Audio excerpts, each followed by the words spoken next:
හරි ඉතින් මම මේ වෙනකොට ඔයාලට බාර දීලා තියෙන ප්‍රොජෙක්ට්ස් වල යම්කිසි හේතුවක් මත ඒ කියන්නේ මම ඔයාලා හැමෝටම කියලා තියෙනවා සතියකට පාරක්වත් pages ටික පොඩ්ඩක් check කරලා බලන්න කියලා posting වෙනවද කියලා. මම ඔයාලට document එකක් through ඔක්කොම pages කියන්නේ link කරලා තියෙන pages මොනවද, ඒ page එකට අදාළ project එකට අදාළ mail එක මොකක්ද කියලා ඔයාලට මම mention කරලා දාලා තියෙනවා. ඒ වගේම දාලා තියෙන document එකේ උඩම තියෙනවා මම මේ ඉන්න screen එකට අදාළ මෙන්න මේ script.google.com කියන URL එක. ඉතින් ඔයාලා කරන්න ඕන යම්කිසි හේතුවක් මත ඒ අදාළ වෙබ්සයිට් එකේ post වෙන්නේ නැත්තම්, ඒ කියන්නේ අදාළ page එකේ post වෙන්නේ නැත්තම්, එනවා page එකනේ check කරන්නේ. එහෙම page එක check කරාට පස්සේ ඒ page එකේ post වෙන්නේ නැත්තම් ඔයාට මම දීලා තියෙන document එකේ ඔයා බලන්න ඒ page එකට අදාළ mail එක මොකක්ද කියලා. හොඳද? ආන්ගේ mail එකට ඔයා මම මේ screen එකේ මගේ එක පෙන්වනවා වගේ ඔයාලට පේනවා ඇති. මම මෙතන මේ customers ලගේ mails තියෙන්නේ. මේ වගේ ඔයා Chrome browser එකෙන් ඔයාලට පුළුවන් මේ විදිහට ඕන තරම් mails වලට log වෙන්න. දැන් මගේ මෙතන තියෙන mail 70කට වැඩිය.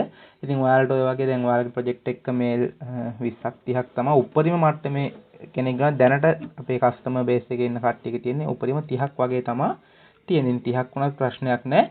මේ විදිහට ඔයාලා load කරගෙන ඔයාලට ඒ කියන්නේ එකින් එකට මේ විදිහට ඕනම mail එකක් මේ විදිහට පහළින් මේ තියෙන විදිහට tab විදිහට අපිට open කරගන්න පුළුවන් කිසිම ප්‍රශ්නයක් නැතුව.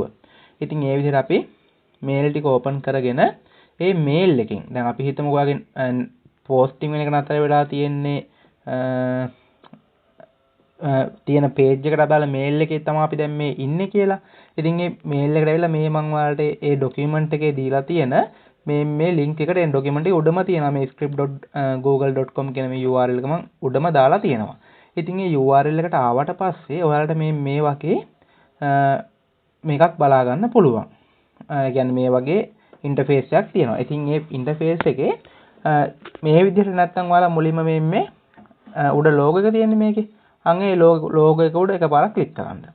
ඊට පස්සේ ඔයාලට මේ විදිහට එකක් open වෙනවා. ඉතින් සමහරක් විට ඔයාලගේ මේ විදිහට මේ open වෙන එකේ දැන් මෙතන නම් untitled project කියලා එකයි තියෙන්නේ. සමහරකට ඔයාගේ project 3ක් 4ක් වුණත් තියෙන්න පුළුවන්. එහෙම තියද්දී ඔයා ගොඩාක් දුරට යටම තියෙන පළවෙනි project එකට යන්න. එහෙම නැත්නම් ඒකේ නැත්නම් දෙවෙනි project එකට යන්න. එහෙම සමහර විට එහෙම තිබ්බොත් විතර ගොඩාක් අය එහෙම නැහැ. තිබුණොත් එහෙම යන්න ගිහිල්ලා දැන් පළවෙනි project එකට ගියා කියන්නකෝ. දැන් මේ විදිහට ඒක උඩට ගිහලා ක්ලික් කරනවා. පළවෙනි project එකට එහෙම ගිහලා ක්ලික් කරනකොට මේ වගේ කෝඩ් එකක් ආවොත් ඒක තමයි project එක. ඉතින් යම්කිසි හේතුවක් මත ඔයා පළවෙනි එකට ගිහලා ක්ලික් කරනකොට ඒ වගේ කෝඩ් එකක් එන්නේ නැතුව මෙන්න මේ වගේ කෝඩ් එකක් ආවොත් මම දැන් මේ වලට මේ නිකන් අලුත් project එකක් මෙයාලම් පෙන්නුවේ මේ වගේ කෝඩ් එකක් ආවොත් ඒක නෙමෙයි project එක. අනිත් project එකට ඔයා යන්න ඕනේ. ඒ කියන්නේ මේ දැන් මේ දෙකක් තියෙන්නේ. මේ වගේ මේ කෝඩ් එක තියෙන project එකට ඔයා යන්න ඕන. ඉතින් ගොඩාක් දුරට ඔයාලා එක project එකයි තියෙන්නේ. ඉතින් මම අර නිකම්මට කිව්වේ මොකද දෙකක් තිබ්බොත් ඔයාලට issue එකක් එනවනේ. ඒ හින්දා තමයි මම ඒක නිකමට ඒ දේ කිව්වේ. හරි. ඉතින් මේ විදිහට අපි ඒ කෝඩ් එක ඇතුළට එනවා. ඒ කියන්නේ මේක අපි ක්ලික් කරලා ඒක ඇතුළට එනවා. ඇවිල්ලා මේ කෝඩ් එක ගැන ඒ දේවල් ගැන ඔයාලා කිසිම දෙයක් හිතන්න යන්න එපා. ඔයාලට තියෙන්නේ මේ මෙතන මේ කෝඩ් එකේ මේ උඩම තියෙනවා. මේවල මේ කෝඩ් එකේ කිසිම දෙයක් වෙනස් කරන්න යන්න එපා. මේ කිසිම දෙයක් වෙනස් කරන්න යන්න එපා. ඔයාලා මොකොත් වෙන කිසිම දෙයක් ක්ලික් කරන්නේ නැතුව මේ run කියලා බටන් එකක් තියෙන්නේ. ඒක විතරක් ක්ලික් කරන්න. වෙන කිසිම දෙයක් ක්ලික් කරන්න මේවා කරන්න යන්න එපා. හොඳද? ඊට පස්සේ මේ run කියන බටන් එක ක්ලික් කරලා මේක එනවා. ඒකට මේ නිල් පාටින් view permissions කියලා එකක්. ඒක ක්ලික් කරලා මේ විදිහට අපේ ඒ අදාළ ඉන්න mail එක එනවා මේ විදිහට. මේ mail එක දීලා මේක ආවට පස්සේ මේ back to safety කියන එක ඔයාලා ඔබන්න එපා. හොඳට මතක තියාගන්න back to safety ඔබන්න එපා. මේක ඔයා ඔබන්න ඕන continue කියන එක. හොඳද? ඉතින් සමහරක් අය මගෙන් මේකේ ප්‍රශ්න අහන්න පුළුවන් මේක මෙහෙම එනවා මේක risk එකක්ද ප්‍රශ්නයක්ද කොහොම කියලා අර security එක ගැන හිතන අය නම් ඔක මගෙන් අහන්න පුළුවන්. ඉතින් ඒකට මට සරලවම කියන්න තියෙන්නේ මේක ප්‍රශ්නයක් නෑ කිසිම. මේක මම custom script එකක් through run කරන නිසා තමයි මේ message එක එන්නේ. ඉතින් මේක කිසිම issue එකක් නෑ. ඒ හින්දා ඒ සම්බන්ධව කිසිම විදිහකින් worry වෙන්න එපා. කිසිම ප්‍රශ්නයක් නෑ. මොකද මම mention කරලම කිව්වේ ප්‍රශ්න මගෙන් ඔයාලා අහයි කියන එක මම දන්නවා. ඒ හින්දා තමයි ඒක මෙන්ෂන් කරලාම කිව්වේ. ඉතින් ඔයාලා ඒ හින්දා මෙතන මේ ප්ලේස් එකට ආවට පස්සේ මේකේ continue කියන එක ක්ලික් කරන්න. හොඳද? ඊට පස්සේ මෙතන select all කියලා මෙහෙම දෙයක් තියෙනවා. මේ දෙක ක්ලික් කරලා continue කියන එක වන්න. චූටි දෙයක් තියෙන ඔච්චරයි. ඒක බොට පස්සේ ඉතින් අය ඔයාලා කරන්න කිසිම දෙයක් නැහැ. මේකට ටෝම් රන් වෙලා මෙතන posted successfully කියලා මෙහෙම වැටෙනවා. ඉතින් ඔයාගේ blog එකේ ඔන්න post වෙන්න ගත්තා. අය ඔයා ඒක එහෙම මේ browser එක close කරලා දාන්න. අය ප්‍රශ්නයක් නැහැ. ඉතින් ওই විදිහට ඔයාට එහෙම post වෙන්නේ නැති site එකක් තිබුණොත් මම ඔක තව චුට්ටක් බලන්න අපි ඒ කස්ටමර්ගෙම තව මේල් එකක් තෝරගමු.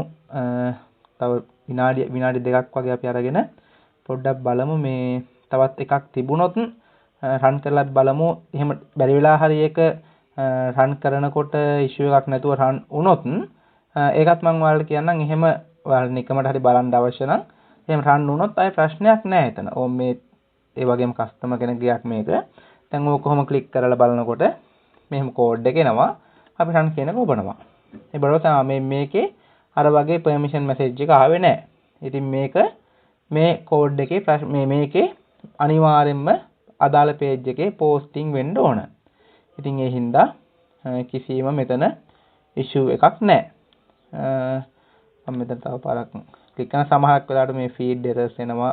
ඒ වගේ දේවල් තියෙන එක සාමාන්‍යයි. ඒක normal දෙයක්. මේකේ කොහොමත් issue එකක් නැතුව posting දේවල් ටික මේ දැන් ඕම් post වුණා. ඔයාලට පේනවා ඇති posted successfully. මේ වෙලාවේ දැන් post එකක් වැටලා තියෙනවා. මේ අදාළ එකේ මේ වගේ title එකක් එක්ක ඉතින් එහෙම post එකක් දැන් මේකේ වැටලා තියෙනවා. ඉතින් මේ විදිහට මම මේ නිකමට මේක පෙන්නුවේ. එහෙම ඔයාලට ඕන හැම එකටම ගිහිල්ලා බලනවා නම් ඔයාලට බලන්න පුළුවන්. එහෙම බලන්න ඔයාලා අවශ්‍යතාවයක් නැහැ. අර page එකේ post වෙන්නේ නැති එකක් තිබුණොත් විතරක් මේ විදිහට ඇවිල්ලා බලන්න. හොඳද? එච්චරයි.